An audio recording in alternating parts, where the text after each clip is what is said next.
Selamat pagi Bapak Ibu Saudara sekalian. Selamat datang dalam acara Sarapan Sabda bersama saya Pak Saparman. Sarapan kita pada pagi hari ini diambil dari Kitab Kejadian pasal yang ke-16 ayat 16 dan pasal ke-17 ayat yang pertama. Nah, saya perhatikan hanya berhubungan dengan waktu saja yang ingin kita renungkan bersama. Abraham berumur 86 tahun ketika Hagar melahirkan Ismail baginya. Ketika Abraham berumur 99 tahun, maka Tuhan menampakkan diri kepada Abraham dan berfirman kepadanya, "Akulah Allah yang Maha Kuasa. Hiduplah di hadapanku dengan tidak bercela."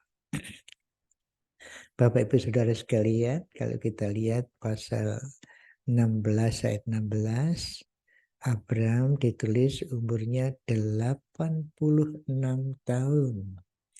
Sesudah itu langsung pasal 17 ayat 1, umurnya 99 tahun. Jadi antara pasal 16 dan pasal 17 itu jaraknya 13 tahun. Nah, apa yang terjadi di dalam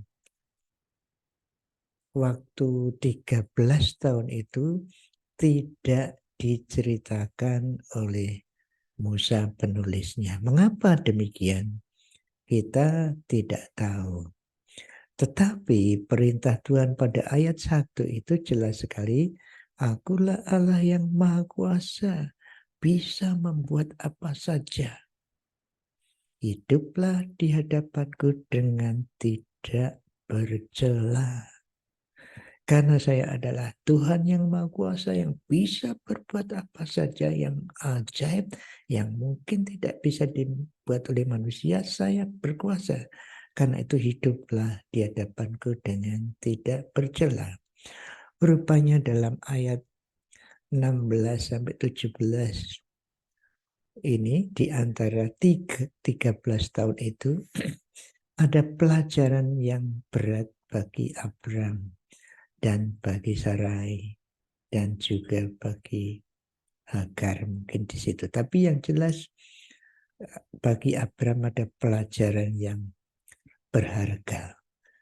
Bayangkan, mungkin yang saya bayangkan ini adalah dalam waktu 13 tahun itu Ismail bertumbuh jadi umurnya 13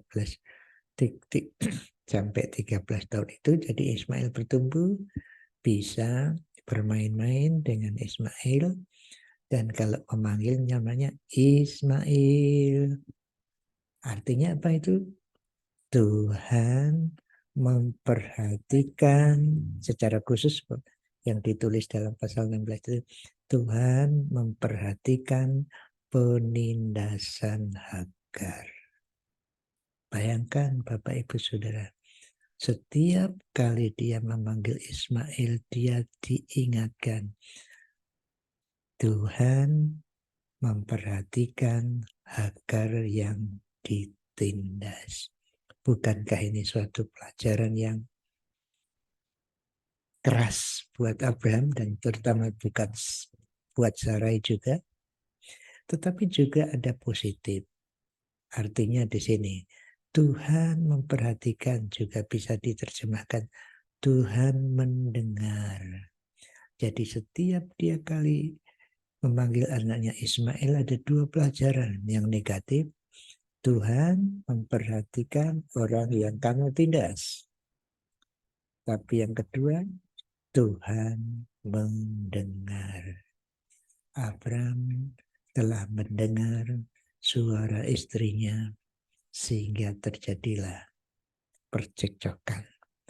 Maksudnya mendengar usulan istrinya